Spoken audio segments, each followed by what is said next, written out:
Stand by. The program will begin soon. I don't know why I'm talking about this. During World War II, we sent 90 million pounds of spam just to the Russians alone. I mean, we sent it all over the world. Our troops, especially in the Pacific Theater, ate it. That was basically what they ate all the time.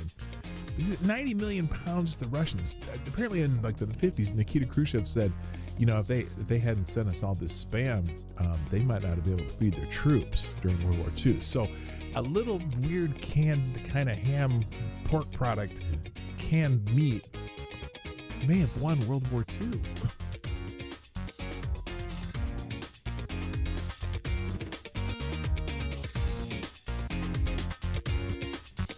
And the Fed is trending on X. I wasn't sure why, and I'm still not 100% sure why, although part of it is because of this building that they're renovating. They're supposed to be renovating one of the buildings at the Fed, right?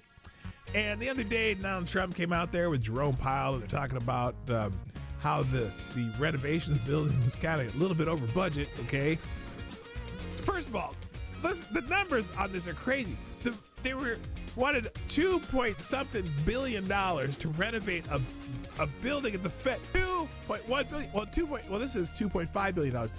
But they're over budget by over $1 billion for one building. They're over budget over $1 billion for one building. $1 billion friggin' dollars for one building. This isn't even for building a new building. It's for renovating a building. What the actual F are they doing?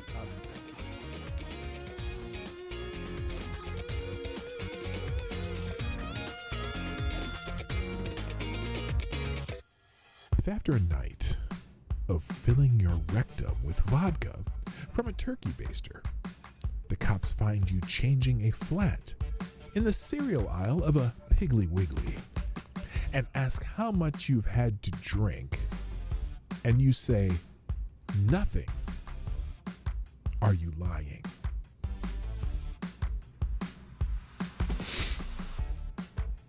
Well, no.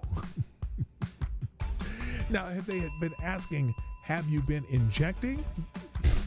You'd have to say yes, but they said, have you been drinking? Well, no, absolutely. Yeah, Lord Stanhope, absolutely not. In fact, you all can try to answer these questions. Stand by. The program will begin soon.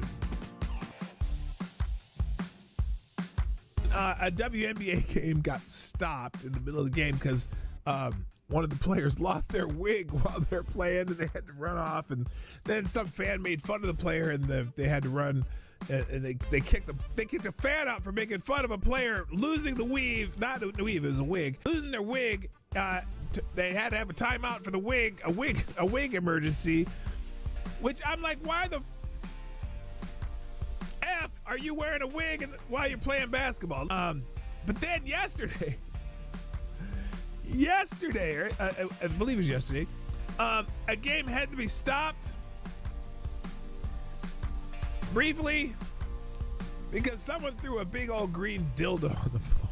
Someone threw a dildo out on the floor, out of the court. They had to stop the game. I don't know if they caught the person who sent the dildo, but the green dildo was on the court, and a large number of the players had no idea what to do with something of that shape, but that's okay. It happened, and then someone made this t-shirt or this meme, pay us what you owe us, which has a dildo on it. So that was fun.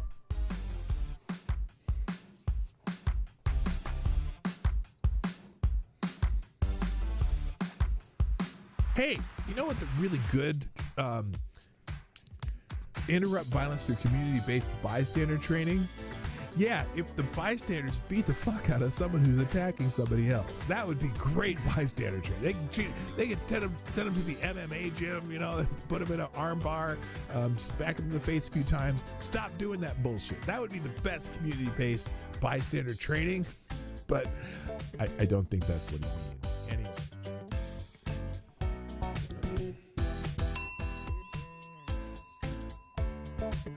And then the other one, they'll go back all the way to Dylan Roof. Dylan Roof's the other one, which, does anyone, okay, let me ask you something. A lot of you are right-leaning on the right. Is there anybody in this that you, anyone you know of? Is there anyone that you know of on the right who supports or supported Dylan Roof? Because I know everyone I can think of who's like, Dylan Roof, fuck that guy. He went out and murdered people in a church. Fuck that guy. But the left is like, oh, he was a right-wing extremist. Nah, he's a fucking asshole. Fuck that guy. Yeah, fuck Dylan Roof. Nobody gives a shit about Dylan Roof. Nobody claims him. Nobody wants him. He's an asshole. Okay? He's a little punk bitch asshole who killed a bunch of people in the church. Stand by. The program will begin soon.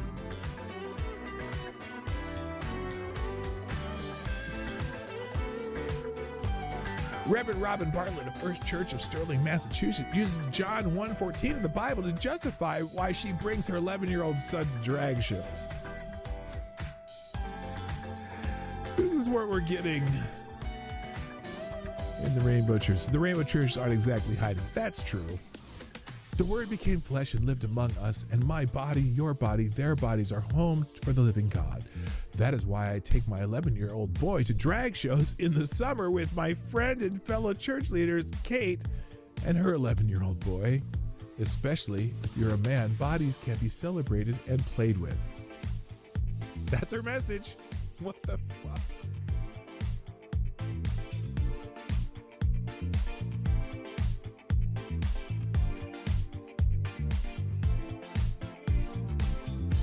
California wants to let someone that is not related to your child remove her from school, him or her, enroll her in any other school in the state, authorize any medical treatment, including mental health services and drugs, without the parent's notice and knowledge or consent. Can you see where that might be a problem? This is not fear-mongering. I'm not being hyperbolic, she warned. These are unintended consequences, and it is terrifying. They are unconscionable or unavoidable. So that's one really bad California law that they're coming with. I can't believe. I'm just dumbfounded that they're doing it.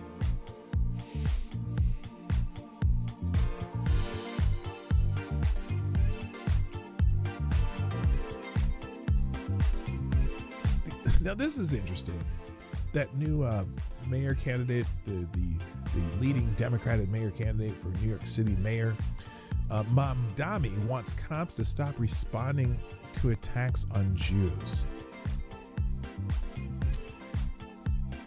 And by the way, Jews in the New York City are victims of the majority of hate crimes. Not a plurality, but the majority of hate crimes against people in New York are against Jewish people. And you know, especially religious hate crimes. Anyway, 345 hate crimes in New York City last year, more than all other minority groups combined, according to the New York Police Department data. Anti-Jewish crimes accounted for 54% of the 641 total hate crimes reported to police in the city in 2024. Since the beginning of the year, 60% of the 123 recorded hate crimes have targeted Jews, according to the New York Police Department. Well, Zohran Mamdani, the radical Islamist and leftist terrorist supporter, has proposed that New York Police Department not respond to hate crimes, instead that they be handled by social workers. Either this shifts resources away from responding to attacks on Jews and moves away from having law enforcement deal with those attacks, and instead has his political leftist allies deal with them by burying them. Right?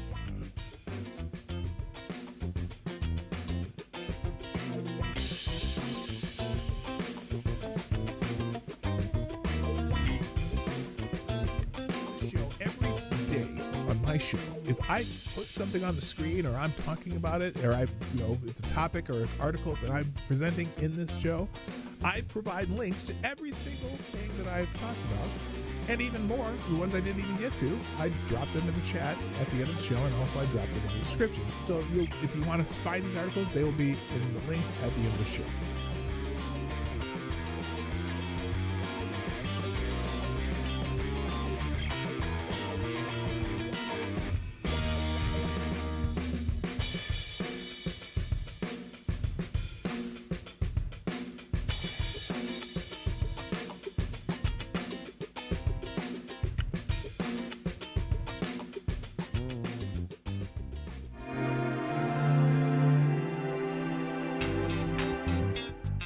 Ladies and gentlemen, coming to you live from the Lucky Dog studio in a hidden location somewhere in the upper Midwest of the United States of America, it's a brother making his own way but with all the wrong opinions.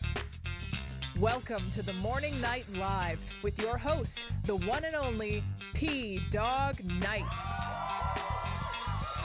Well, it continues. And it's hard not to talk about it. So anyway, good morning, everybody. Welcome to the Morning Night Live. I'm your host, Marty, also known as PDawgKnight on the internet. Yes, I said my name is Marty, but you can call me PDawg or PDawgKnight or Marty or Martin, but just don't call me Johnson, because, well, that's an old... Who knows that skit? You can call me Ray, you can call me Jay, you can call me AJ or RJ or whatever, but you doesn't have to call me Johnson. I can't remember what that's from. Is that from Laugh-In? Bob, what's the dude's name that had I forgot the comedian. I can see his face. Anyway, well, I don't know what his show is from. It doesn't matter. Hi, happy Monday. It's been I'm trying to avoid the nonsense over the weekend, but there's just too much of it. And but I had some nice times with my mother-in-law. Lady Boomer and I took her to a little jazz festival in St. Paul. It was kind of a jazz festival. It was kind of just a street festival in the Rondo neighborhood of St. Paul. And they have really good street festivals there. Lots of booths, although every other booth is some left-wing propaganda booth about something. There's a booth for Betty McCollum, the congresswoman from Minnesota, who's a nut job, and then some political stuff. But a lot of it was just people selling shit, really cool stuff, lots of good food, and then they had a stage where they had local jazz bands like this. There's a school over there that has music lessons for kids, but they had this all-star kid jazz band, like these 16, 17-year-olds who were amazing. These kids could play, and their improv skills were amazing too for kids that young. So it was good to see that some people are keeping that genre of music alive, because I think it's important, even if it's not for jazz itself, but just for the art of music. These kids could go on and play in rock bands or whatever too, but they're playing jazz, learning improv and jazz, which I think is very important. Important skill if you're going to be a musician, and music is important. I think, unfortunately, we've gotten to this thing where we can create music electronically and using AI and stuff, but it's important for people to know how to actually play music or learn music. And we've had our kids taking piano lessons since they were young, and it also helps with spatial recognition, math, and all kinds of stuff. So music is important. So that was fun. And then yesterday we went to a bar and watched football for a little while, and then I came home and did some stuff, and I couldn't watch the Vikings game, which I'm glad I did now, because they sucked it up, I guess, apparently. But my wife said she watched it, and she's I'm surprised that there's not a hole in our TV from her throwing things, because she gets more emotional about football than I do. So anyway, let's get into the show. I've done this bit before. I don't know if I call it a bit, but I've done this analysis before, and I need to do it again, because a lot of people are throwing around a certain statistic or rehashed statistic that the Anti-Defamation League, aka the ADL, is throwing around. That's in this thing that Krasenstein put up here, and a lot of people are using it, and I guarantee you none of them have read it, because if they had read it, and I don't mean the stupid app where people post the random topics, I mean read as in read. Reading is fundamental.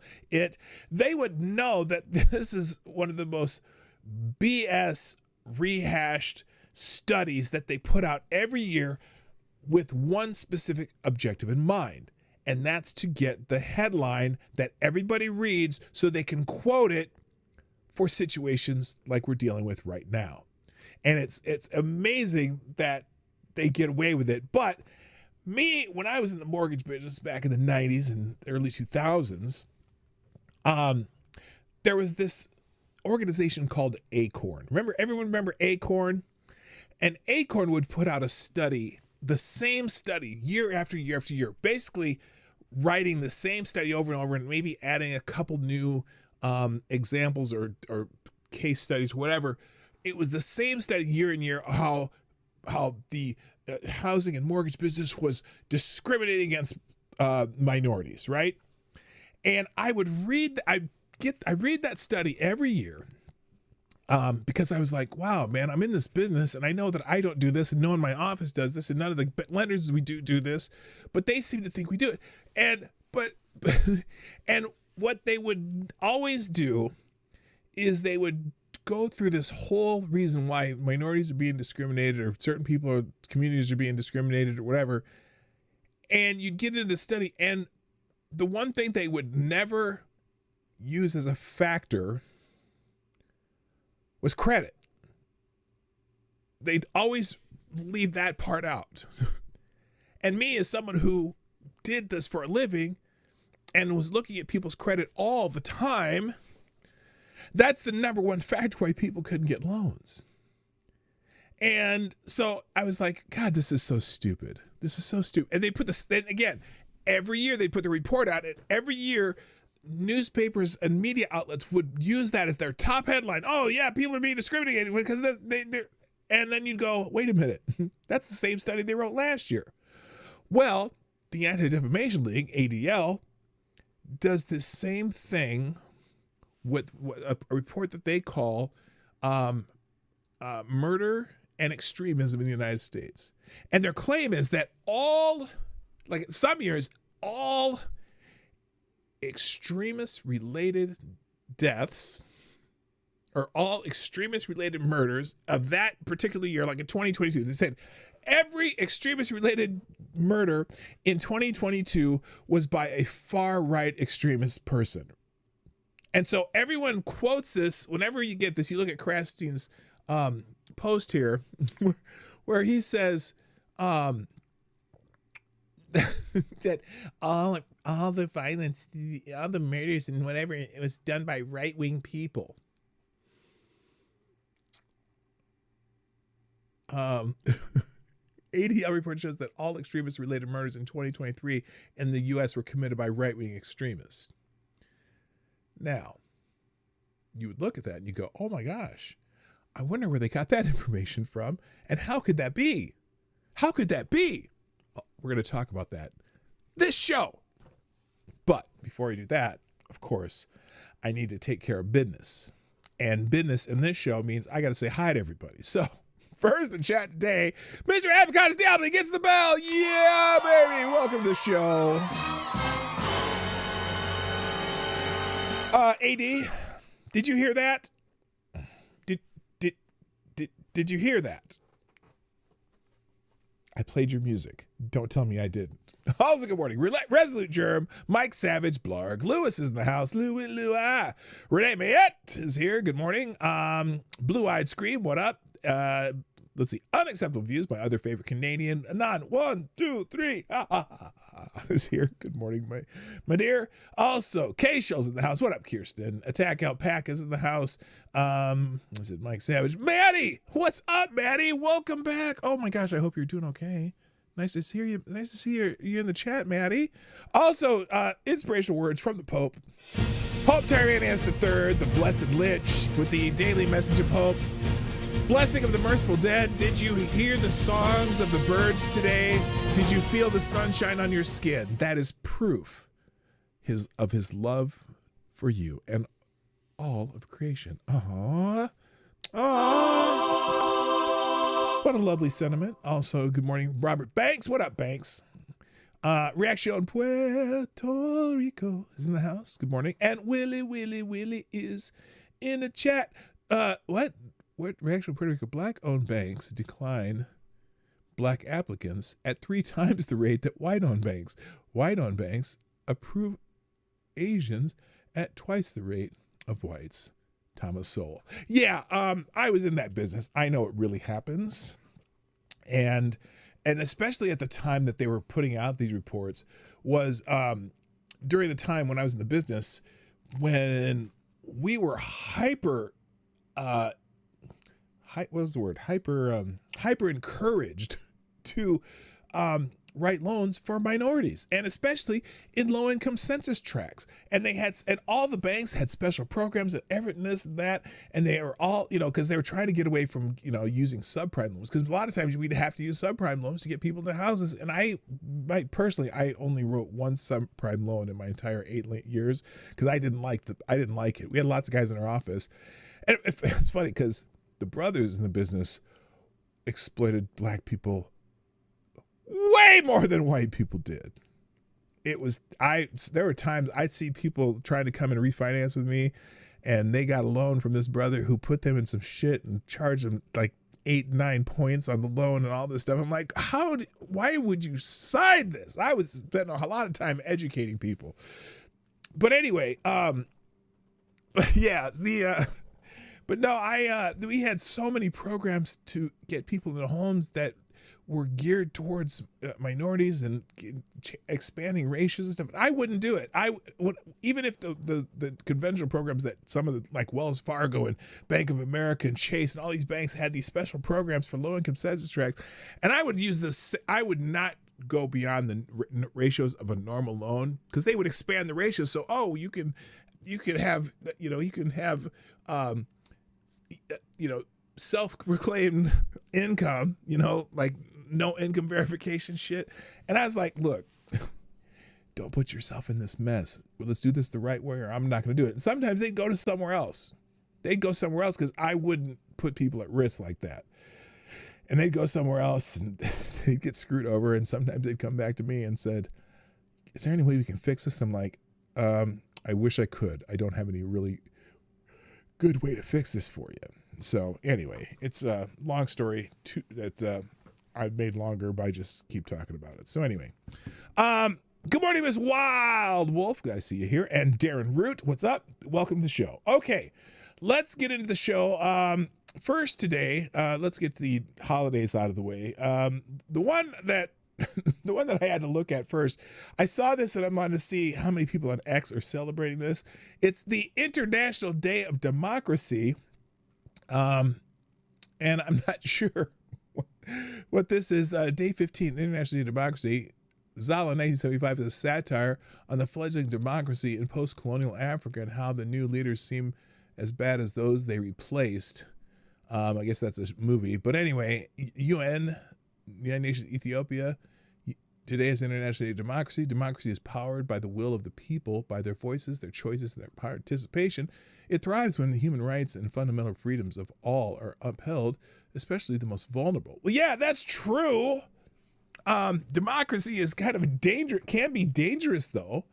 Looking at Rwanda, and they ended up having a civil war and lots of people got killed. But I like the way we do it, where we kind of make it harder to have a 1% majority roll over the rest of the majority.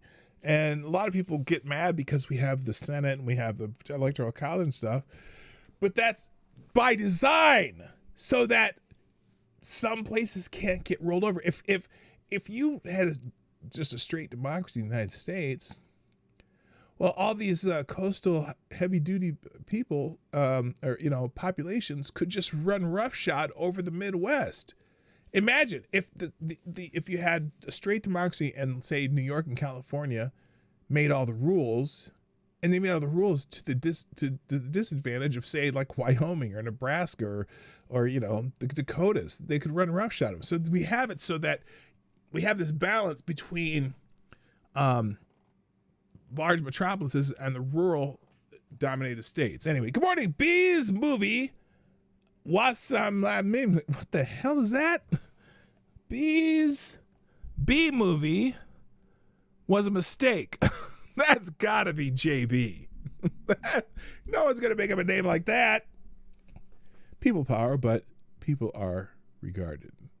So I don't know what that means. Episcopo Hellsung's in the house. What's up? What up? Hey, Epi. When I was gonna call you, Epi or something like that. Now I forgot, so I'm just gonna say the whole damn thing. Democracy is 2 wolves and a sheep voting for dinner. Republic is a well-armed sheep contesting the vote. Yeah, there you go. I agree with that. All right, So anyway, it's International Day of Democracy. Some people are celebrating that. But here's the more important day. Here's the more important day today. Today is National Double Cheeseburger Day. Yeah, baby. You know that's important. Someone here named Ray Ciancio says, burger lovers alert, $5 double cheeseburgers near Bryant Park and Times Square to celebrate National Cheeseburger Day. Double Cheeseburger Day. National Double Cheeseburger Day. Burger to Brew, you can get our single ultimate smash burger with double the cheese for only $5. So that's some place in New York that's celebrating National Cheeseburger Day. Great pictures of cheeseburgers going on though. That one looks pretty good. The smash burger looks pretty good. This looks like just some double Whopper, which is okay, but there's something wrong with that burger. There's a good looking burger, I'm telling you, and some good looking fresh natural cut fries. Anyway, happy National Double Cheeseburger Day, everybody. Other holidays on the docket, there's National Double Cheeseburger Day. International Dot Day. Now, I thought maybe that was the name Dot, but just making dots. Unleash your creativity, celebrate International Dot Day with unique art projects. I don't know. National Cheese Toast Day. That sounds really weird. That's not a grilled cheese. Grilled cheese is a real cheese. That's Cheese Toast Day. Is that different than grilled cheese? Anybody? Good morning, Jay. Oh, Jay Bizza is in the house. Is that not? Okay, B Movie's not JB. Maybe. I don't know what's going on. Jay Blizz, what's up? And Midnight's in the house. Hi, Midnight. How you doing, my young friend? World Engineers Day. Respect for the Aged Day. Tyre, do you see this? Respect for the Aged Day. You know what I'm saying. I'm just saying. Family and Community Day, National Linguine Day. Yeah, I love me some linguine. But I like it with a tomato-based sauce. Anyway, International Day of Democracy. It's the National Online Learning Day. Go learn something today, damn it. World Afro Day. I I never really had an afro. I did have, I just had long hair. I don't know if you'd call it an afro, but it was longer, but it's the National Afro Day, so go celebrate Bob. Bob Ross. Go celebrate Bob Ross on National Afro Day. And then a couple others. National Google.com Day. Fuck that. I'm not celebrating Google. It's still Petru Pakashka Day. National Dare Day. Oh, Say No to Drugs Day. That's a good one. National Ruben. Anyone named Ruben, and Shout of Dolores, whatever that means. All right, enough of that. That's enough of the holidays. There's too many holidays. There's a lot of them today. Holy smokes. Holy smokes. Fine, no old jokes for 24 hours. Caveman Scouts honor. Got you, brother. All right. Let's move on. Things trending. Bill Burr was trending today, and I wasn't sure why. I mean, Bill Burr says some shit lately, and I don't know. But he made a good point on his podcast. I'm going to play it here because this was an interesting quote from Mr. Bill Burr where he says this. I'm off social media. I finally just decided, I don't know what it was. I was just like, this shit is just, it's not good for people. I want to get... By the way, Bill probably doesn't like taking shit from people because, I'm sure there's a lot of people on the right who give him a lot of shit for some of the shit he says. Occasionally it's people from the left, but mostly people on the right because he's gone off of that other side of the longer end of the Overton window that keeps moving farther left. But anyway. Along with people, I would like to bring people together. I don't want to be angry. And I don't want to be under the control. Oh, he didn't say it on social media. Someone posted this on X. He didn't post this.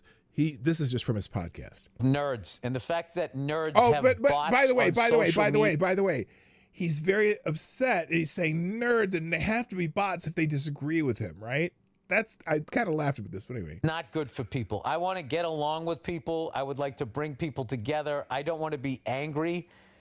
And I don't want to be under the control of nerds. And the fact that nerds have bots on social media designed to enrage their own countrymen. Now, it's funny that he started off with, I want to bring people together, But then he goes off on the people who criticize him, who they're nerds. They have to be nerds if they criticize Bill Burr. I'm just saying. It's just like, so what? So you can get more people on it, so you can have a bigger fucking yacht. Now, notice what he did there. He's blaming that on the people who run social media, which he may have a point here because, like, for example, on X, if you engage with somebody on X, you get more of what they do. But a lot of people engage with the people they don't like, right? They bitch and moan at the people they don't like, and then they get more of what they don't like. And that's where the engagement comes a lot of the time, most of the time. So anyway. You're going to basically be taking a bat to the knees of your own fucking country is insane to me. So I don't want to do that, man. I do not want to divide people. I don't want to get divided. We got to come together here. The most dangerous... Well, I don't want to get divided either because that'd be gross. Be guts spilling out and shit. This message, public message you could have is we should all come together and find common ground. That is the last thing billionaire cunts with yachts who profit off of the misery of others. They just, anytime anybody wants to bring people together, they figure out a way, I don't know, to tar and feather the person. Or shoot them in the neck. Isn't that what Charlie Kirk generally tried to do? He tried to go out and talk to people and try to do it in a civil way and just back and forth conversations and debate and whatever. He shot his ass in the neck. Well, the shot in the neck was not intentional. By the way, I saw someone the other day go, well, why would they shoot him in the neck when they're such a bigger target, meaning his head? And that seems to be a person who really doesn't know shit about how rifles and guns and bullets and shit work. When you shoot something from 200 yards away, yes, you're aiming at it something, but you're not going to hit that exact spot at 200 yards away. There's wind and there's other factors, movement and whatnot. You know, if you ever gone hunting and because ideally you want to shoot the deer basically either through the heart or the head. It's harder to hit the head, so most people aim at the torso of the deer trying to hit a vital organ so it goes down faster. But you don't always hit that spot because that's not how it works. This isn't Call of Duty where you have a little pinpoint. If you shoot at that pinpoint, that's exactly where it's going to hit. So, but anyway, I'm going off. Now, the other reason, though, I laugh because Bill Burr is trending. Hey, TC, what's up? Nice to see you here. The other, though, is this clip. Now, oh, wait, where'd it go? Oh, no. What happened to it? Did I, okay, no, hang on. Now I have to go find it again because this is interesting. This is a clip from Bill Maher's show, but it's underneath the Bill Burr trending topic, and I found it fascinating. Well, maybe if I can click. Oh, for fuck's sake, Marty! Hang on, we're almost there, and I'm gonna see if you can figure out what's wrong with this. Now, there's a lot of people posting this. Where it says Bill Burr is nearly tripping over himself trying to justify this, and Bill Maher's cohesive argument is saving him. For people who don't know what happened, okay, well, whatever. This is Bill Maher's. He apparently does this conversation podcast where he talks to people he doesn't agree with either. In fact, he had Charlie Kirk on his show. They had a nice conversation. But tell me what's wrong. Why this is really weird that it's under Bill Burr's trending topic. I don't try to get too emotional about things, but there is something. By the way, Bill Maher is shook up about Charlie Kirk being murdered, basically. Okay. Thing about having somebody who was sitting right there, and you just got to know as a human being, and then death in itself is just a weird thing. What's weird, and I don't mean this in any other way than the way I mean it. What's weird is we get fixated on how somebody dies. Like, would it have been better if he got hit by a bus? Or, you know what I'm saying? Like, death is death, and that's the sorrow of it. Actually, it would have been better because it would mean that there aren't. It means it would have been an accident. Someone fucking assassinating you. There's a big difference. seething group of people on both sides who think the answer is to shoot each other. So yes, it would, Bill, have been better if he was hit by a bus. It wouldn't have been good, but it wouldn't have been like this. Yeah. This is just a place we keep heading towards, and we don't want to keep barreling Bill Barr down saved towards. this guy's ass. Where But my mind some is of you have at caught today. the And problem also in just this the thing. idea that, you know, you got to stop seeing people as the other. You brought up that whole sectarian thing before. You're so right. In Rwanda, Yeah, remember they were on the radio saying, go out and hatchet your neighbors. I mean, they were literally... because they were vermin. Because same thing with Hitler. Because when you make the people who you don't agree with the other, the deplorable, the people who you don't even deserve to live, that's when this shit... Okay, so yes, that's not Bill Barr. that's Billy Corgan from Smashing Pumpkins. But I was dumbfounded by his statement there that, oh, we get fixated on how people die. Well, wait, no. We get fixated on how people die if it's like if someone dropped the radio in their bathtub and it got electrocuted or got hit by a car or, you know, fell down the stairs and hit their head on a post. Not when someone's murdered, Bill Corrigan. There's a distinct difference. Or they died of a heart attack. That's not a distinction with how people died when you're talking about someone getting murdered. So anyway, that was fascinating. Bill Barr kind of saves his ass, but then he goes on this thing. Okay, that was it. Anyway, so it was obviously in the wrong trending topic, but because someone said, yeah, that's Bill Burr. That's not Bill Burr. That's Billy Corgan from Smashing Pumpkins. All right, MAGA's trending. A lot of people bitching about MAGA, and a lot of people happy about MAGA because this whole thing. They're saying, you know, that this, first of all, they're saying the shooter was MAGA and his parents are MAGA and this was that, and he might have been a groiper, and then you find out that he has, did we mention this over the weekend that we found out that the shooter was had a boyfriend who was transitioning to be his girlfriend, which you know what, all these people who've been fighting on whether or not this kid was left or right almost doesn't matter, except when we get into the topic here today, because this is I'll get this a second.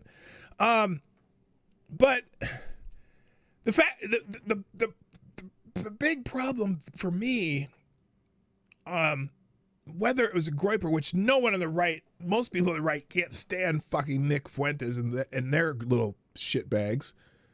So if most MAGA people can't stand Nick Fuentes and those shitbags, I'm going to say it again. Most people who are MAGA or on the right or conservative cannot stand Nick Fuentes or those shitbags. So if it was something about his group too, fuck them too. But the problem was so many people that were out there either celebrating the death of this man, who I wasn't the biggest fan of. Remember that. I got to keep turning. Hello, or Stanhope. I wasn't the biggest fan of him, but I thought he was a good man, and as I go now and look in the full context of a lot of the stuff of his debates and stuff like that, particularly the Oxford debate, where I was very impressed because of his just able to pull facts right out of his head. It's got a lot of room for it. Anyway, and the fact that he always was civil to even people he disagreed with, even when it would get on his nerves, and he would still catch himself and pull himself back and try to have, meaningful conversations with people he disagreed with. And so the people on the left just celebrating this guy's death, and basically having to make him to be evil by either pulling partial quotes, like they would take, the quotes out of context over the internet over the last few days have been driving me up the fucking wall. You know, he didn't believe in empathy because there was a statement where he said, I don't believe in empathy. Yeah, he did say that in the same sentence where he said, I don't believe in empathy. I think it's one of those new concepts. I prefer compassion and sympathy. So not believing empathy because he preferred compassion and sympathy, because empathy means, oh, you can feel what somebody feels. You can be Bill Clinton. I feel your pain. No, you don't feel any other people's pain, but you can have compassion and sympathy for another person. Empathy is just one of those things, pretending you can feel shit that didn't happen to you. You can relate to certain things, but that's what he was saying. And so all these people saying, well, he didn't believe in empathy, so why should I have empathy for him? Okay, fine. Then you have compassion and sympathy for him, right? Because that's what he said. But nope, they only clip out the I don't believe in empathy and then stop right there. It's just all over the internet. I'm tired. I'm almost tired of talking about Charlie Kirk already.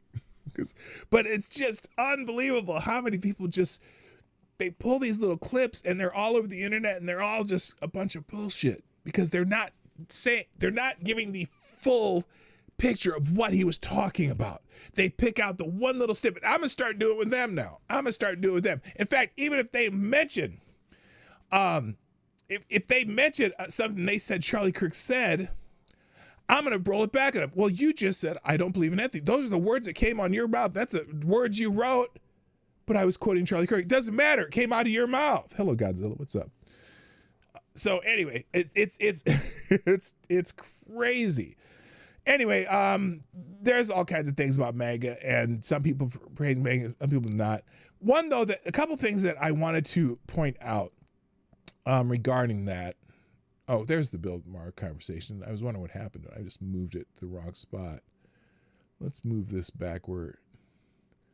Move this backwards. Belongs here. I don't need to have it on here twice. Let's see. Okay. Here's something that I keep seeing over and over. Okay. And people post, and this is John Pavlovitz, who's a total Democrat, whatever. He's the Democratic machine shill, right? Thought leader. And people keep talking about Melissa Hortman. Melissa Hortman was a state senator, Senate majority, or no, House Representative Majority Leader, whatever, Speaker of the House of the state of Minnesota. And people are posting 3 months ago, today, a gunman dressed up as a police officer killed Minnesota State Representative Melissa Hortman, her husband, Mark, and their dog in their home. State Senator John Hoffman and his wife, Yvette, were also injured in the attacks that targeted Democrats. And I hate to break it to you, a lot of people, almost everybody universally condemned that event. Everybody condemned that event. Now, they pretending like nobody said anything. In fact, Pavlovitz writes this: no moment of silence from New York Yankees, no onstage mention from Coldplay, no calls for prayer vigils from conservative pastors, no outrage from Republican politicians, no tearful remembrances from Fox News hosts, no MAGA empathy of any fucking kind, except that's bullshit, because when it happened 3 fucking months ago, it was almost universally condemned. I mean, and nobody was celebrating the death of Melissa Hortman. But the other part of it, or Hoffman, what's her name? Hortman. But here's the other thing, too. Nobody knew who the fuck she was. And still people said that is wrong. But nobody knew who she was. Charlie Kirk is obviously a nationally known figure. Nationally known. I mean, everyone knows who fucking Charlie Kirk is, whether they love him or hate him. I didn't even know who Melissa Hortman was until she got killed. And I live in Minnesota and I am a political junkie. I didn't know who she was. I'm like, oh, that's what her name is? Yeah, internationally. Yeah, he's known internationally. So you can understand why maybe one person might have more recognition than Melissa Hortman, God rest her soul, and her husband and her dog. But nobody knew who she was. So yeah, there's going to be a different level of, it's like if Mick Sterling died of a heart attack, and you complain that Mick Sterling didn't get the outpouring of love when he died that Prince got. Who the fuck is Mick Sterling? Mick Sterling is the lead singer of my favorite band, Where I Met My Wife, where we met at Bunker's Bar in Minneapolis in 1992.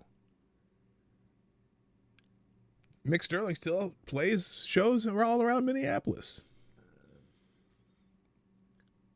And if Mick Sterling would have died by a heart attack, I would be like, damn, that sucks, man. I really like Mick Sterling. But when Prince died, the entire world mourned because everybody knew who Prince was. And I'm sorry, but Mick Sterling's not going to get the national attention that Prince got. Well, Melissa Hortman and Charlie Kirk. So there you go. The only music ever come out of Minnesota is Husker Du. Oh! You forget Soul Asylum? You forget the Rembrandts? You forget what's the other one? Oh, now I can't think of their name. There's a band out of Minnesota that had one hit. And now I can't even think of the name of the band. There's a lot of people that came out of not Nick Sterling, Mick Sterling. Mick Sterling, the Mick Sterling and the Stud Brothers. That's the band that we used to go see every Sunday night. Oh, Funky Town. You know, by the way, I know that's my friend Mitch's cousin, the guy who wrote Funky Town, and he still makes millions of dollars off that one song because they fiercely protect the rights to that song, and it's been used so many times in different movies. It's one of the, in fact, I think it's the largest number one royalty producing song from when it comes to movies, because it gets used in movies a lot, or like the Chipmunks. It got used a lot, and he's made millions of dollars just off writing that one song. Anyway, that's that. Let's see, what else do I have up here? Oh, the Charlie Kirk show is trending. Apparently, J.D. Vance, the Vice President of the United States, is going to host the Charlie Kirk show. He says, please join me as I pay tribute to my friend, 12 o'clock Eastern, so in about an hour on Rumble.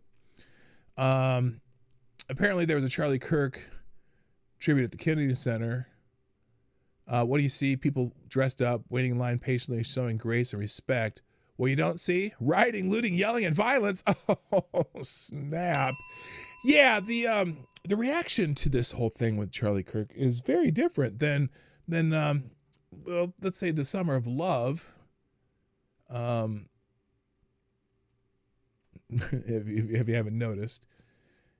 Now the New York Yankees are being praised nationwide for having perhaps the most touching Charlie Kirk tribute to all the sport teams, showing video of Charlie Kirk and their young children on the big screen. Patriots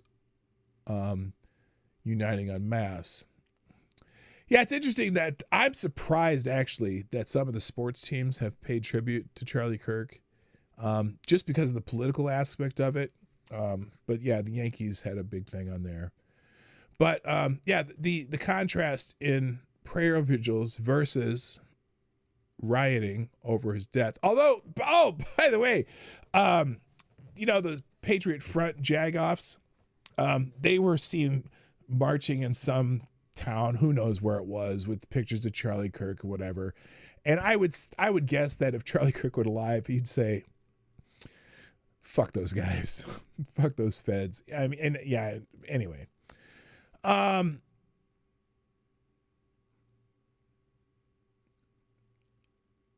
my God. Again, and then, but there's a whole lot of cherry picking of what Charlie Kirk said without giving full, complete context. That's crazy. All right, let's get into the main topic, because it's one last thing before I get into that.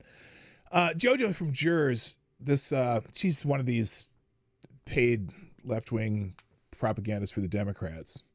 She's talking about people losing their jobs for their words, teachers suspended, workers punished, Politicians calling for lifetime bans, licenses revoked, livelihoods destroyed, not for violence, for speech. This is how it begins. Wow. You motherfuckers who love the canceling people and trying to destroy people's jobs and whatnot. For the people who won't bake the cake and shit like that. You love ruining their lives, ruining their business. What was it that bakery across the street from Oberlin College? Because they tried to have someone arrested for shoplifting, and they tried to destroy the college. Tried to destroy their business. Look, I am not a fan of that. I've said that on Friday. I said I don't like this. The whole trying to get people to lose their jobs because they said something shitty on the internet. But she has a little Substack. I'm not going to read it, but she wrote a whole article here called "Fear Will Not Win," saying, are you gonna people that these people are gonna cower in fear over their voices? No, because their voices are still the mainstream. But I did read one point in answer to this that I thought was kind of appropriate, and I'll just scroll down to show it to you now. If you believe people deserve to be shot for their opinions, don't get cried when you get fired for yours. Ouch, babe. Ouch. Ouch, babe. Yeah. But no, I don't think people should be going out actively trying to get people fired because they're shitty people. But if it happens, I guess it's hard to be upset about it. All right, now we got our first sponsor today. Thank you, Avocado Stabley. You are the new Streamlabs Superstar sponsor of the day. Dropping a small bullet in the tip jar. Hey, if you want to donate to the show, there's links in the chat. Look at Johnny. Find Johnny Boomertech. He'll tell you where to go. Dropping in 223, aka a small bullet, saying, not sure why the left is complaining about memorials to Kirk. Not like anyone has made a mural or a statue or painted Kirk Lives Matter on the street somewhere and stolen their shtick. Yeah, there's still George Floyd stuff everywhere. In fact, at the jazz festival you went to, there was, oh my gosh, there was a lot of artists there, and one of the artists had a portrait of George Floyd. One had what was it? There was Martin Luther King, Obama, Malcolm X, and George Floyd in the picture they drew. And I was thinking in the long run, I was thinking, one of these things is not like the other. One of these things just doesn't belong. That was my reaction. I'm like, damn, you got to be kidding me. Anyway, AD, you saw me. So I was tripping when I saw that. I just had to walk away. Because I'm in an area of town that's full of just left-wingers, and it's a very, very diverse neighborhood. And I love the festival. I love the diversity of the festival, the stuff, the art and stuff that was there. But there's so much left-wing politics there too. I was just like, hold your tongue, brother. Anyway, so what got me to get to the topic of the day's show is this. So Brian, he's mad at Trump, which is normal for the Krasenstein brothers, the uglier of the identical twin Krasenstein brothers, Brian Krasenstein, a joke I stole from Ranting Monkey. Got to give credit where credit is due. He says breaking, and when he wants people to read his post, he puts breaking. Breaking. Trump says the problem is on the left. It's not on the right, like some like to say. To which he says, fact check! Fact check! A 2022 study comparing extremist violence, U.S. and globally, found that left-wing radicals are far less likely to engage in violent acts than those aligned with right-wing or Islamist extremist ideologies. The ADL report shows that all extremist-related murders in 2023 in the U.S. were committed by right-wing extremists. Okay. And because social media and the internet is like a game of telephone, you know, where one person will write something and someone remembers that someone wrote that something, and then they'll write something that's similar, but there's some little embellishment that they didn't intend to, just they heard it a different way. I'm going to give you another example of this. And this is from someone who has me blocked. I don't even know why I see this bitch's stuff, but she kind of embellishes on this, and it's all over the internet. People are quoting these studies from the ADL, which I'll get to in a minute. She says, forgot a key figure. White Christian men make up less than 12% of the country, yet Christian nationalists and white supremacists are responsible for 88% of domestic terrorism. And I read that and I'm like, wow, you took something that wasn't said and added that into the mix of something that's just not even true. I'll explain to you what this study really says. It's embarrassing that anyone ever even quotes this, but like I said with the Acorn study, they made they took a study, they put whatever they wanted to in it, they would make a headline that's really inflammatory, and they would post it, they would produce it every single year, and every single year the media would run with it without even reading the fucking study. In fact, some of these ADL studies are in the congressional records. That's what they've done here. They have this study that they came out with that got a lot of headlines, but nobody read the fucking study, because if they did, they'd be like, oh, wait a minute, what? What are you talking about? But they didn't. And they warm it over, change it a little bit every year, and then put it out every year so that this study remains in people's heads. Real quick. Thank you, Gunfox, dropping a 5 spot in the tip jar, and you are now the new Streamlabs Superstar sponsor of today. Says Marty, here's my take on the left getting what they did to the right. Wait, here is my take on the left getting what they did to the right. Good, and I will add to it. There comes a time when you have to tell someone to leave. This is it. I say the left needs to leave the U.S. and do not come back. That's the one. That's the ones that cheered. Yeah, look. I thank you very much, by the way. Appreciate it. There's a lot of people, say if complaining about the United States constantly, and you'd say, oh, you should leave. If you don't like it, you should leave. And I don't always agree with that sentiment. Mainly because that's not what we want. We want to be able to live together in peace and harmony. And, I can see saying that to someone who comes here from some other land and still waving their own flag because they didn't want to. They didn't want to be here. They didn't want to become an American. They just want to exploit America for what we can give them, but still have their own whatever shit. And I'd rather them just go. But I don't like telling people, you criticize the flag, you criticize people who fly flags. Well, you should just fucking leave. Nah, that's not what we're about. We're supposed to be about what Charlie Kirk did. You're supposed to be about being able to have disagreements and whatever, and everyone be able to, look, defending the speech of the people that you deplore their speech the most. You have a right. I don't like what you're saying, but you have a right to say it. I like that goal, but it's becoming harder and harder because some people just can't accept that's what we're about.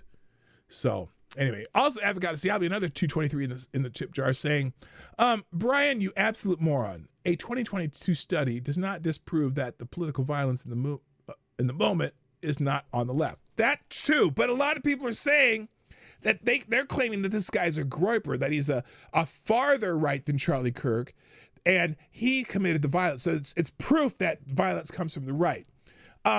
What's funny about this, though, is a lot of these people don't consider people that I consider be left-wing extremists as extremists. For example, if you tell them about Antifa violence, they're like, oh no, they're not extreme left. They're just anti-fascist. That's what Antifa stands for. When they're just a bunch of shitbags who make excuses to be violent. You know what I'm saying? So yeah, These motherfuckers. So thank you, Avocado Stably. Also, Gunfox dropping a Hamilton in the tip jar. Another, and appreciate that. It says breaking news, UAE, and boy, it's spicy. Okay, let's click it. I'm just gonna click it and see what it is. Boss of degrading sex trade ring in Dubai's glamour district unmasked by BBC, and not the good kind. Oh no, Jesus Christ. All right, let's do this real quick. Warning, contains disturbing content and graphic descriptions of sexual acts. Well, we'll try to avoid it. We'll try to reword it in a way that is acceptable for YouTube and for your sensibilities. How's that sound? Hey, wait a minute. What the hell's going on here? Hang on a second. Let me check something. Give me a second. Did that backlight thing do that thing again? Hang on a second. Why is that doing that? Oh. That's it. There we go. And I hate this thing readjusts itself. It's really starting to piss me off. There we go. Now I look normal and the background thing's not going on. All right. Back to it. This is, thank you, Gunfox. You are hijacking the show with Hamilton. That's how it works. If you have a Hamilton, you got something I gotta read right now. Drop a Hamilton and a link, and I'll read it. A man running a sex ring operating out of Dubai's most glamorous neighborhoods and exploiting vulnerable women has been identified by a BBC investigation. Charles Misuagi, that's his name, Misuagi, who says he's a former London bus driver, told our undercover reporter who he could provide women for a sex party at a starting price of $1,000 or 740 pounds, adding that many can do pretty much everything clients want them to do. Rumors of wild sex parties in the UAE. Now this isn't, remember, this is in the United Arab Emirates too, which is, you would think that that's be haram. Rumors of sex parties in the UAE Emirate have circulated for years. The hashtag Dubai Porta Potty, which have been viewed more than 450 million times on TikTok, links to parodies and speculative exposés of women accused of being money-hungry influencers secretly funding their lifestyles by fulfilling the most excessive of sexual exploits. Our BBC World Service investigation was told the reality is even darker. Young Ugandan women told us they had not expected to have to undertake sex work for Mr. Misuagi. In some cases, they believed they were traveling to the UAE to work in places like supermarkets or hotels. Well, it's a sort of a supermarket, but a little saucier. Anyway, at least one of Mr. Misuagi's clients regularly asks to defecate on women. Oh my God! Oh no! No! Gunfox! What are you sending me? According to Mia, whose names we have changed to protect her identity, and who says she was trapped by Mr. Misuagi's network. Mr. Misuagi denies the allegations. He says he helps women to find accommodation through landlord. When he says accommodations, what does that mean? And that women follow him to parties because of his wealthy Dubai contacts who give them money to take a dump on them. We have also discovered 2 women linked to Mr. Misuagi's have died having fallen from high-rise apartments. Oh, just fallen. Although their deaths were ruled suicides, their friends and family feel the police should have investigated further. You think? Mr. Misuagi's said the incidents were investigated by Dubai police and asked us to contact them for information. They did not reply to our request. So is he paying off the cops?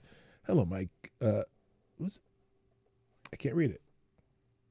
Mike has bad knees in the house. Also, Hoko Sports, what's up? And Select a Boy. Yeah, boy. Okay. One of the women who lost her life, Monica Kurungi, arrived in Dubai from Western Uganda. She found herself sharing a flat with dozens of other women working for Mr. Misuagi, according to one of the women who we are calling Kira, who says she lived with Monique there in 2022. Quote, His place was like a market. Did it say supermarket? Did I say it? Did I call it?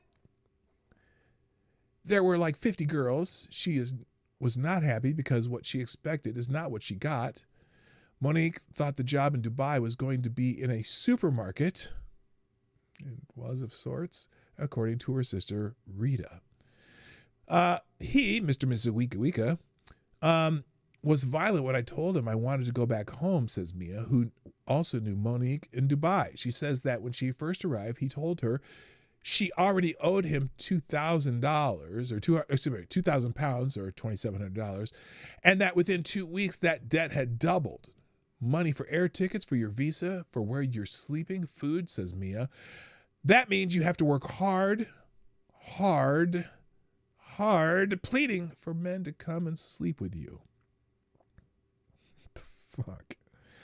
Monique owed Mr. and Mrs. Wika Wika more than $27,000 after several weeks, according to what a relative of hers, calling Michael, says she told him. He adds that he received tearful voice notes from her. Mia told that clients were mostly white Europeans and included men with extreme fetishes. Ew. There's this one client. Okay. The poops on girls one. He poops and tells them to eat the shit. Oh my God! I'm just skipping this now. There was a client who said, we pay you 15,000 Arab Emirates dirham, about $4,000 to gang rape you, pee in your face, beat you, and add 5,000 for being recorded. Oh, never mind. I can't read any more of this. This is disgusting. Anyway, this is in the United Arab Emirates. There's, you can read this. No pun intended. You can read this shit yourself. I'm done. God. Thank you, Hoko Sports, dropping a Hamilton in the tip jar via YouTube Super Chat, saying the left and right live in a house with leaky roof. Right wants to fix the roof. The left wants to change the foundation. Yeah, it's... Yes. That's a good point. I appreciate it.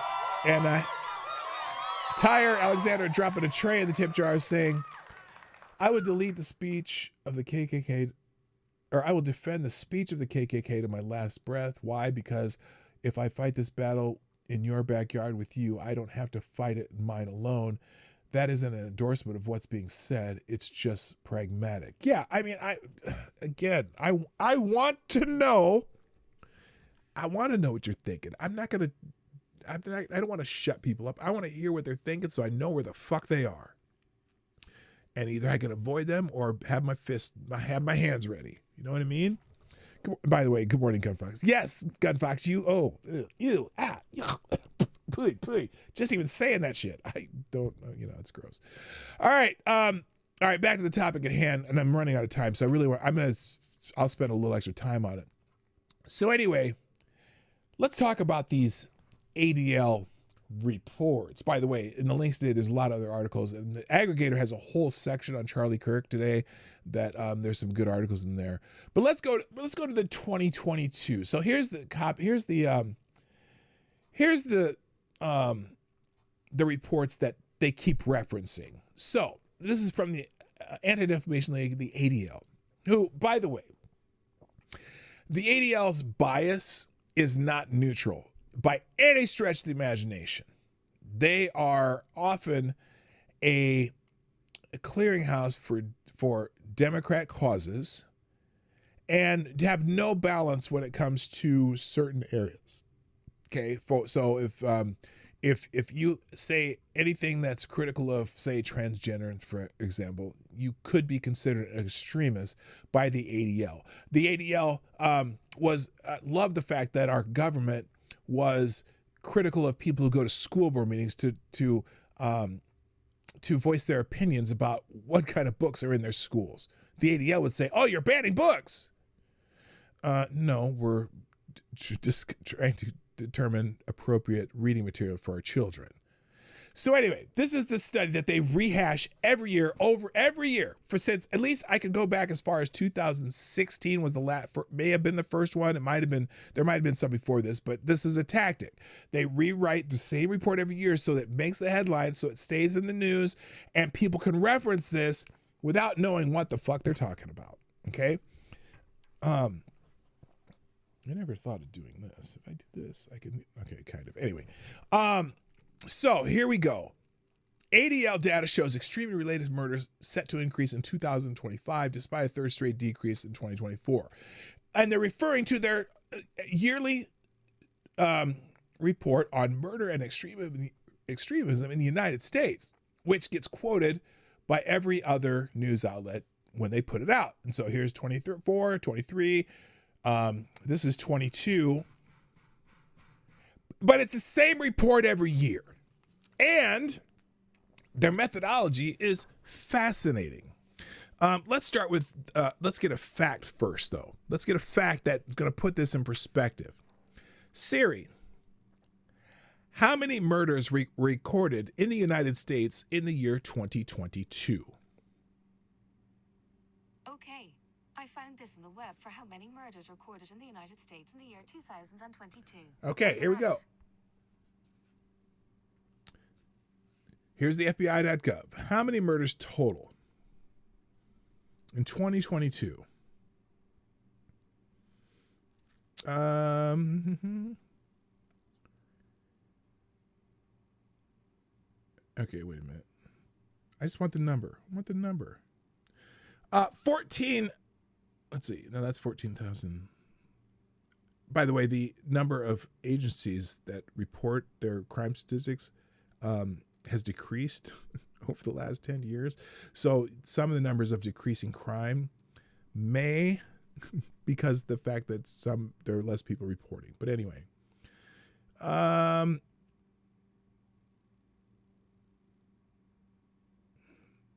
13,278 hate crime incidents. I want murders.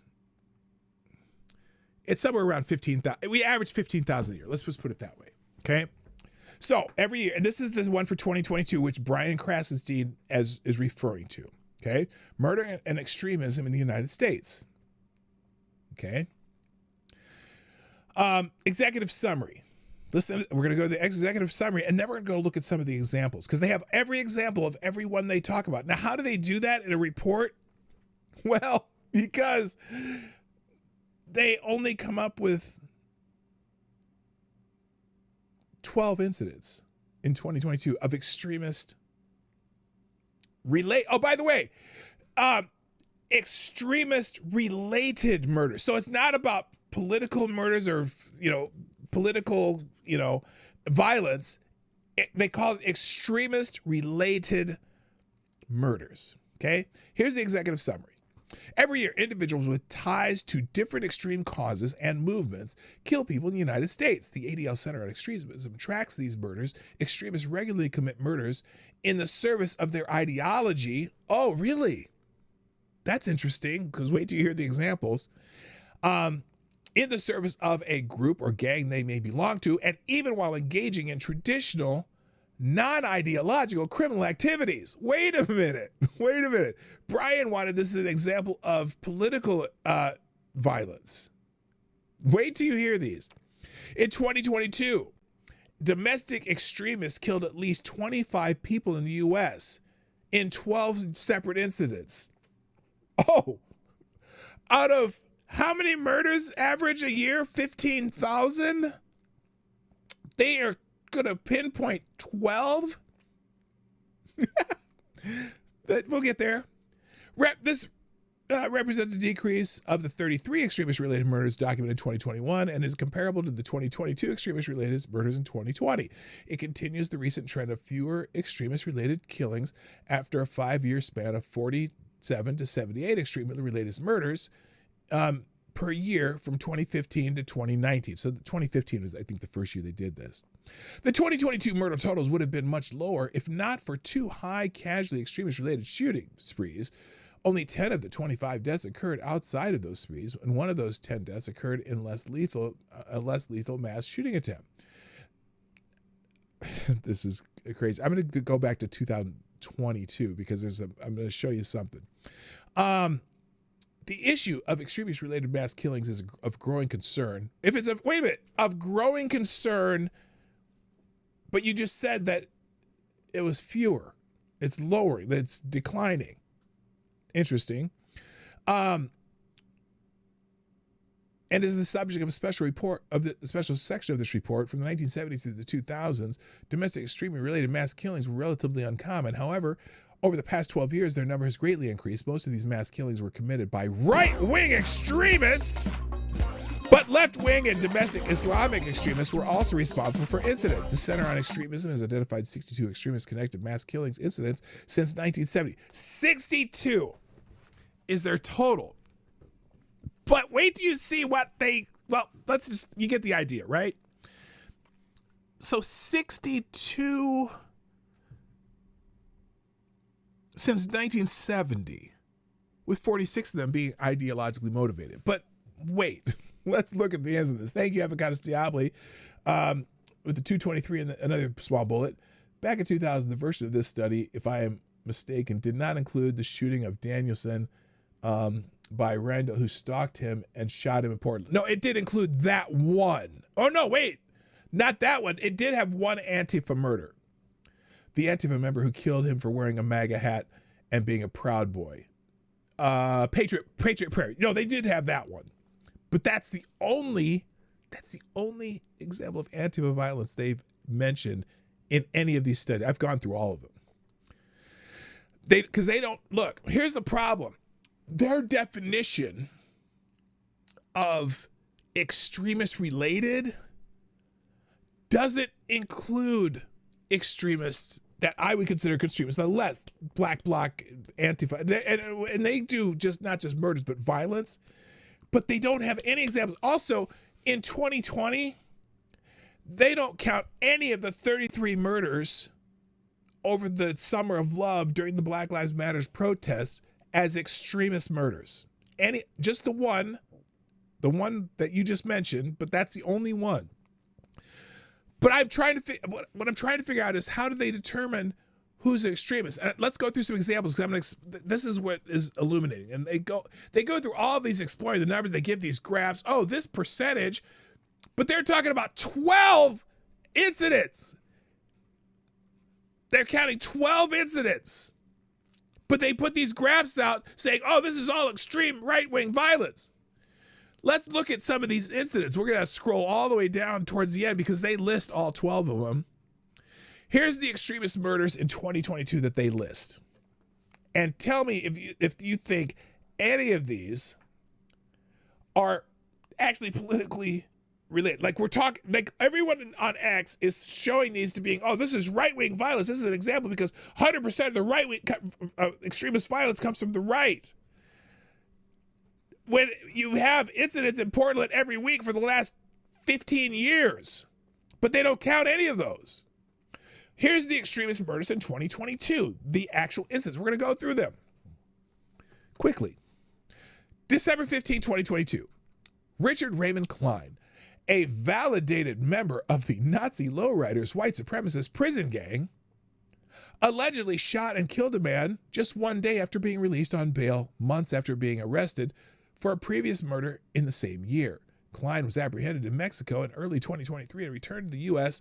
The motive for his murder is currently unknown. Wait a minute. Hold up. Wait a minute. Well, if the motive for the murder is not known, then how can it be a murder based on extremism? Oh, wait. Because they're not saying extremist murders. They call it extremist related murder. So if you, let's say you murder somebody in a drugstore robbery,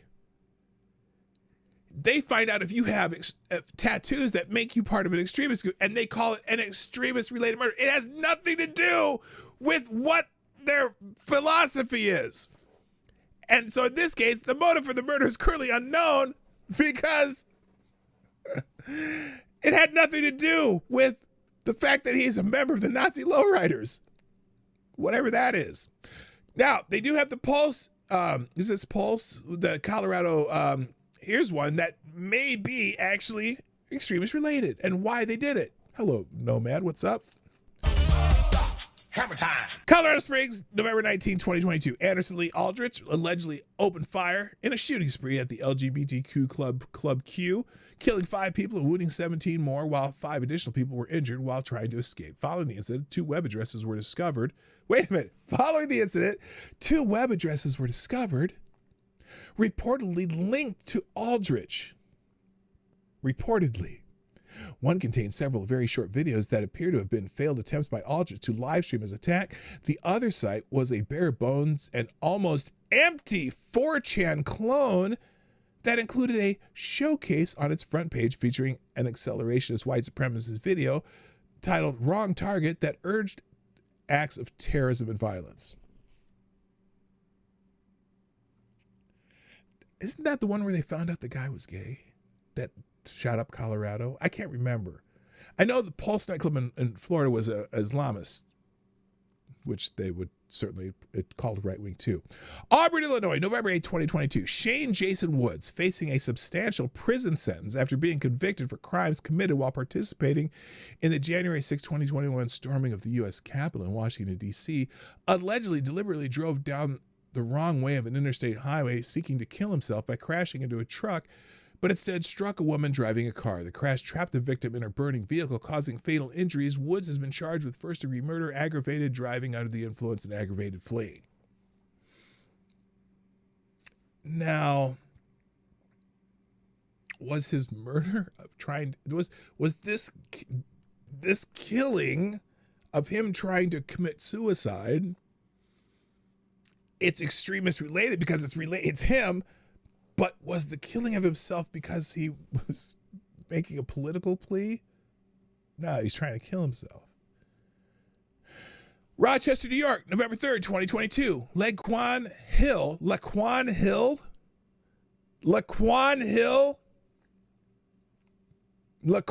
Hill, a self-declared sovereign citizen. Oh, so now the sovereign citizens, no matter what their race or whatever, are right-wing extremists. Laquan Hill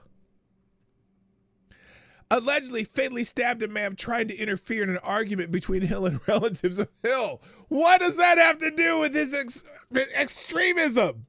They got to fight. He knifed a guy.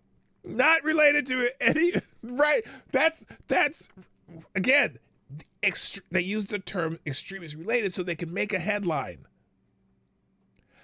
How is this a right-wing job? You don't think any of the sovereign citizen people are non-right-wing? Is he a MAGA? He was a Moorish sovereign citizen. Those are not right-wing by even a bit. Yeah.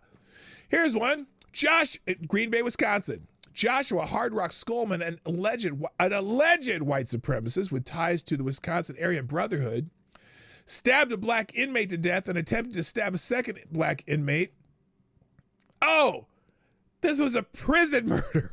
Now, I don't mean to laugh at a prison murder, but again, they're saying right-wing extremist related murder. This had nothing to do with political ideology. Brian Krasenstein's never read this study. I guarantee it. 7 years earlier, according to he attempted to stab a second black inmate. 7 years earlier, according to prison officials, Skolman had written about his fantasies of killing black people, torturing correction officers who harassed him, and mass murder in prison. So, again, it's comical when you read the incidents they call right-wing extremists or right-wing extremists. That's why they use the term extremist-related murders, because there's a murder that has nothing to do with their extremism, but they had some tangential or even direct ties to right-wing extremism, but the act itself had nothing to do with their ideology. Buffalo, New York, May 14, 2022. White supremacist Peyton Gendron, in an attack clearly mimicking previous white supremacist shooting sprees in places such as Christchurch, New Zealand, and El Paso, Texas, allegedly opened fire at a supermarket in Buffalo, New York, targeting black people. He killed 10 people, wounded 3 more. All of his victims were black. He's currently facing multiple federal and state charges of killing spree. Oh, okay, I'll give him that one. Now, here's the problem. I'll give him that one. Did they go, look, there was, what, 12, 13,000 murders in 2022? I'm guessing it was roughly. Did they go and check on the political ideology of everyone who was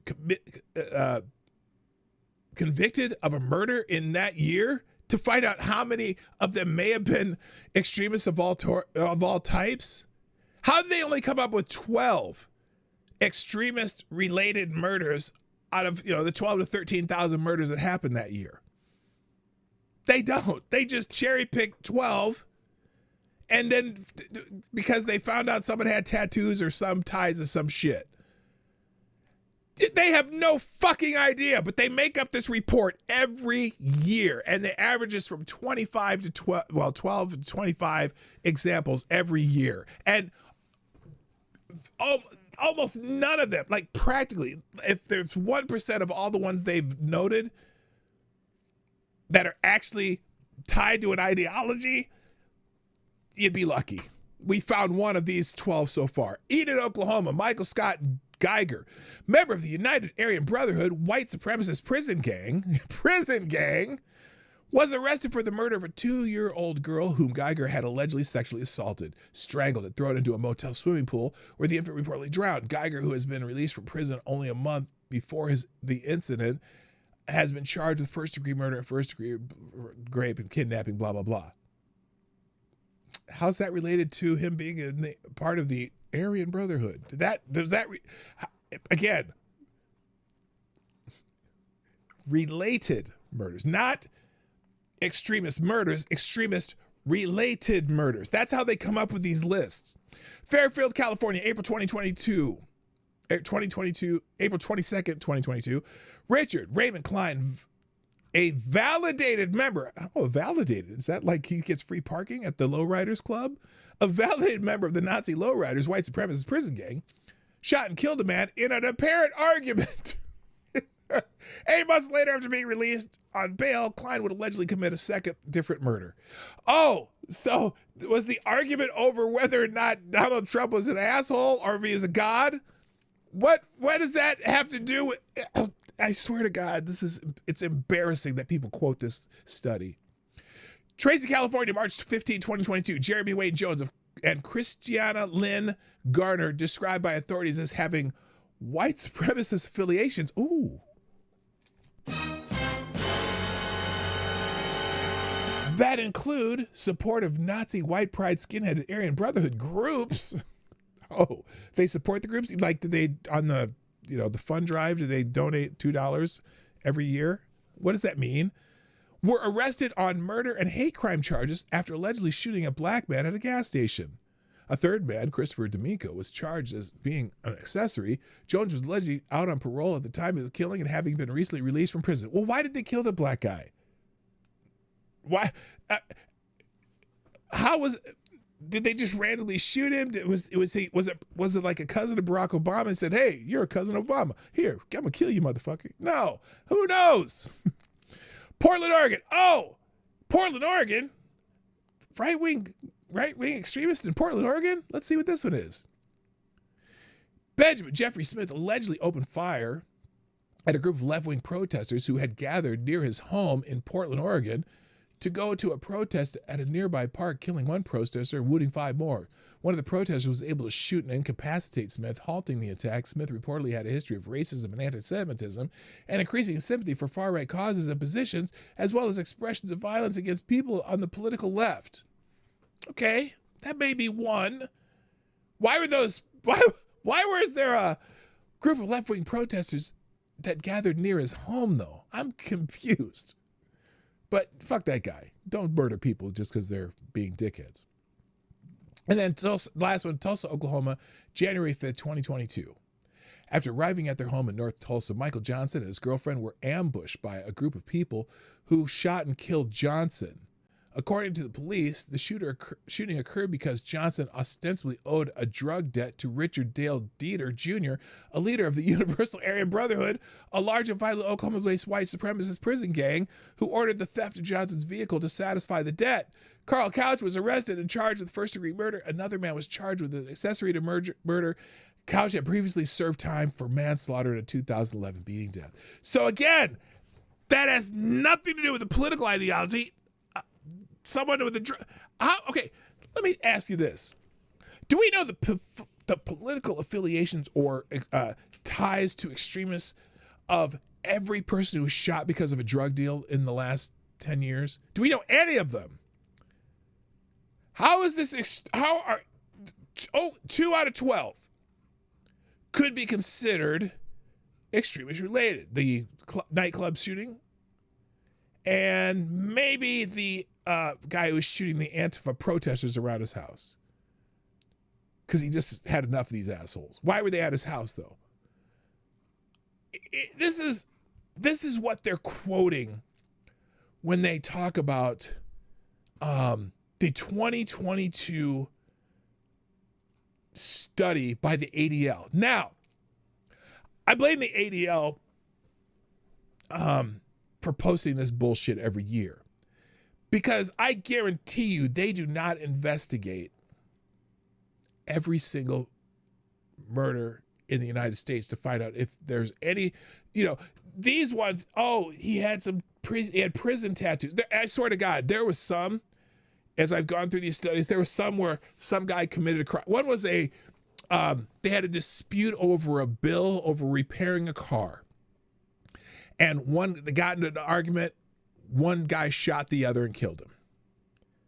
And their extremist related relation was the guy had some tattoos from when he was in prison that may have been related to the prison gang he was a member of. And that's how they call this an extremist related murder that people will quote as part of their saying that, all this political violence is being done by right-wing extremists. I've watched a woman on Instagram who said that if you got rid of all the white males in America, you would get rid of 75% of the murders in America because of this study. I mean, and this is the internet telephone thing, okay? People see the headline, all extremist murders in 2022 were right-wing extremists related. Well, we just read all 12 of them. And we know what they really are.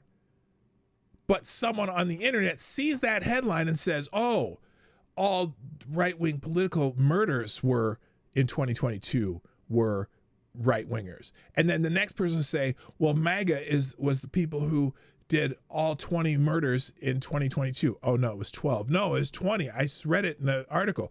All the violence. And then the next one says, all political violence comes from the right. You remember January 6th, don't you? Of course that's true. And that's how they do it.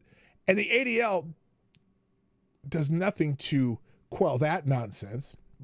They know they're being quoted. And that's the reason they make the articles. And that's the reason they find 12 examples out of 20,000 murders in a year.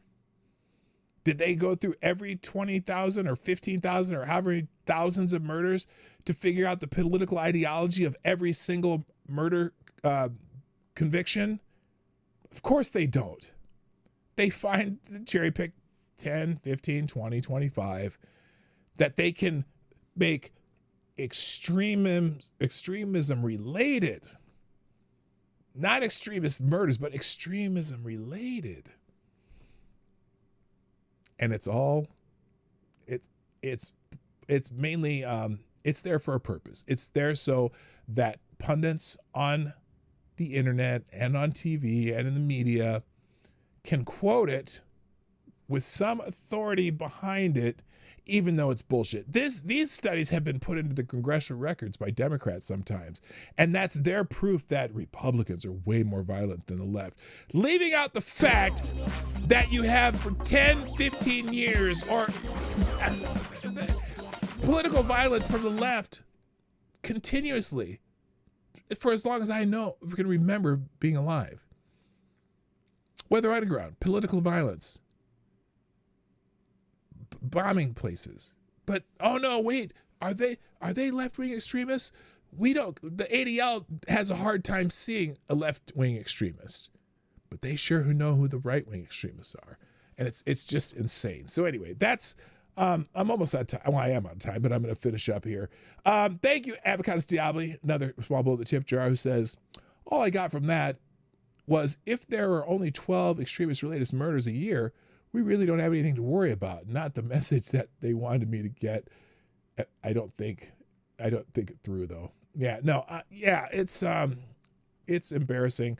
I'm in the links today. I have every one of those studies from 2025 back to, what's the last one I have here? 2016 to 2025. You can read through some of them. They're all like this. It's all like, in 2016, for example. Where is it? Oh, this is, download the whole report in PDF. Oh yeah, that's right. I had to do it in PDF last year. Anyway, this page is archived. Well, now you can't get the 2016. Oh, what the hell in there? Key findings. What year is this? Oh, this is 2017. I mean, there's some doozies in there too, where they put the. Here's one. Let's see. Let me just find one more. Oh, they did. Though they did count that Unite the Right one, Charlottesville, of course they did. Okay, here's one. Ricky DuBose, a member of the Ghostface Gangsters, this is from 2017, white supremacist prison gang, another inmate, Donnie Russell Rowe, reportedly killed 2 correction officers while trying to escape from a prison bus. Oh, that sounds like some right-wing extremism, doesn't it?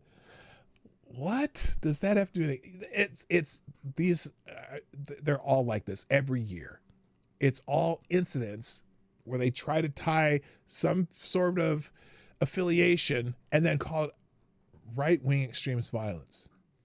But they use the weasel word related.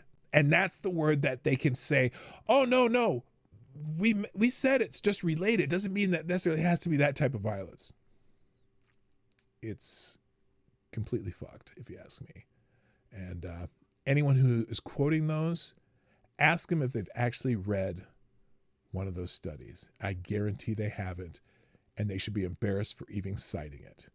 There you go. All right, that's all I got, because there's a lot of articles you can look up in the aggregator and shit if you want to. I appreciate you joining me today. Here come the links shortly. As soon as this thing clicks, there we go. Here's today's links.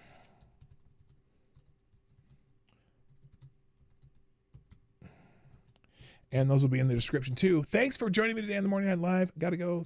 Have a great day. My name is PDawgKnight. I'll be back tomorrow. But for now, I am out of here. Bye-bye. Have a great day. This is PDawgKnight, and thank you for watching today on the PDawgKnight channel. If you have an observation or remark you'd like to make about this video or my channel, I absolutely welcome you to write it in the comment section down below. I really look forward to hearing from you. And before you go, if you like what you saw but you're not already subscribed, please make sure you hit the subscribe button and definitely click that bell that pops up afterwards so you'll be notified when I post new videos or when we go live. I broadcast my live show, The Morning Night Live, Monday through Friday at 10 o'clock Eastern, 9 o'clock Central. A special thank you to all the supporters of this channel who share our videos on social media and who make donations through Streamlabs, YouTube, Venmo, and Cashapp, which are all linked in the description down below. Thanks again, and until next time, I'm PDawgKnight, and I'm out of here.